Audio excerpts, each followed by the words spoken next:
Hi guys, I'm gonna show you how to replace a number plate light on the Nissan Xtrail 2008 model. So 2008 until 2014, I think the same model of the plate. So I'll show you how to do it. You just have to pry it in with your screwdriver, flat screwdriver, and push it down and flat. And you can easily get that.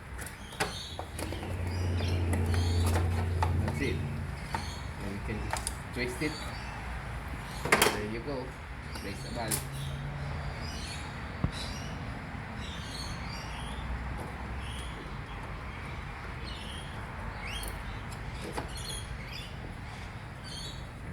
Twist it again.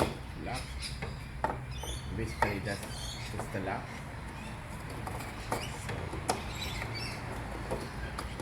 That's it. It's done. Thanks for watching. Bye. Tiyata na lang. So, ayos na.